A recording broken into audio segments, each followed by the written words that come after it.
जय हिंद दोस्तों, मैं हूं अमित और आप हैं अमित एजुकेशन सेंटर 21 के साथ। तो जी हाँ दोस्तों, आज हम लोग पढ़ेंगे कर्णस्य दानवीरता के प्रश्न उत्तर के। यह कर्णस्य दानवीरता वर्ग दशम का चैप्टर 11 है, विषय संस्कृत। ठीक है ना। इस चैप्टर के प्रश्न उत्तर को पढ़ेंगे और प्रश्न उत्तर के बाद इस चैप्टर जितने भी सारे ऑब्जेक्टिव बनेंगे जो एग्जाम के लिए महत्वपूर्ण है उसको प्रश्न को देखेंगे। चलिए तो बिना किसी देरी का हम शुरू करते हैं प्रश्न उत्तर चैप्टर 12। सॉरी दोस्तों, यह 12 होगा। कौन चैप्टर है? 12। तो यहाँ लिखा हुआ है कि ततः ब्राह्मण रूपेणा क प्रविशति, वहाँ ब्राह्मण के रूप में कौन प्रवेश किया, यानी कहाँ कर्ण के यहाँ ब्राह्मण के रूप में कौन प्रवेश किया। तो जवाब होगा ब्राह्मण के कर्ण के यहाँ ब्राह्मण के रूप में शक्र प्रवेश किया। शक्र यानी इंद्र। कौन प्रवेश किया? इंद्र। तो जवाब होगा ततः ब्राह्मण रूपेणा शक्र प्रविशति, वहाँ ब्राह्मण रूप में इंद्र प्रवेश किया। अगला, कर्ण प्रथम किम दातुम इच्छति अस्मा, कर्ण प्रथम बार में क्या देने की इच्छा, कर्ण को प्रथम बार में क्या देने की इच्छा हुआ। तो जवाब होगा कर्ण को प्रथम बार में दान देने की गाय को इच्छा हुआ। क्या कौन प्रथम बार में कौन चीज दान दिए? गाय। तो लिखेंगे इसको कर्ण प्रथम गौ दातुम इच्छति अस्मा, कर्ण प्रथम बार में गाय को दान में दिया। अगला है काल पर्याप्त क शिक्षयम भवति, है ना।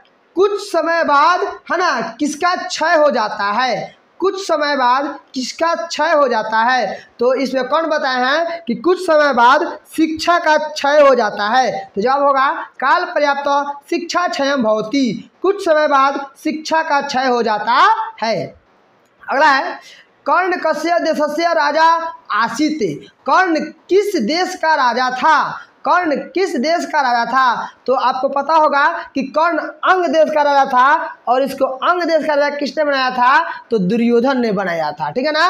तो जवाब लिखेंगे कर्ण अंग देशस्य राजा आसीत, कर्ण अंग देश का राजा था। अगला किम तथयो तिष्ठति, है ना, किम तथयो तिष्ठति, इसका मतलब होगा आपके द्वारा दिया हुआ दान, है ना, मतलब कौन स्थिर रहता है। इसमें क्या होगा? किम तथा तिष्ठति, कौन स्थिर रहता है जो कभी नहीं बदलता है। तो जवाब हो गया कि आपके द्वारा दिया गया दान स्थिर रहता है और कर्म कभी नहीं बदलता है। तो जवाब होगा हतुम च दत्तम च तथा तिष्ठति, यानी इस चैप्टर का जो प्रश्न उत्तर था वह समाप्त हुआ। अब जो परीक्षा में क्वेश्चन आएगा यहाँ पे है ना, और इस क्वेश्चन को देखते हैं। यहाँ लिखा हुआ है कर्णस्य दानवीरता पाठ के नाटककार कौन है? नाटककार कर्ण किनका पुत्र है? उन्होंने इंद्र को दान में क्या दिया? तो जवाब होगा कर्णस्य दानवीरता पाठ के रचनाकार भास है। कौन है? भास। कर्ण कुंती का पुत्र है। कर्ण किसका पुत्र है? कुंती का। और कर्ण के पिता का नाम क्या है? सूर्यदेव। कर्ण के पिता का नाम क्या है? सूर्यदेव। उन्होंने इंद्र को दान में कवच और कुंडल दिया। उन्होंने इंद्र को दान में कवच और कुंडल दिया। अगला देखते हैं हम लोग। इसमें है कि कर्ण के प्रणाम करने पर इंद्र ने उसे दीर्घायु होने का आशीर्वाद क्यों नहीं दिया। तो जवाब होगा चूंकि इंद्र जानता था कि यदि इसे हम दीर्घायु होने का आशीर्वाद देते हैं तो कर्ण की मृत्यु, है ना, युद्ध में संभव नहीं है, इसलिए दीर्घायु होने का आशीर्वाद नहीं दिया। इससे जितने भी सारे प्रश्न हैं, है ना, आपको अगर आपको जरूरत होगा तो आप बोलेंगे, हम आपको देने के लिए तैयार हैं। चलिए थैंक यू दोस्तों। तो आज प्रश्न तो समाप्त होगा, इसके बाद आपका ऑब्जेक्टिव बनेगा, इस चैप्टर को हम समाप्त करेंगे। Thank you.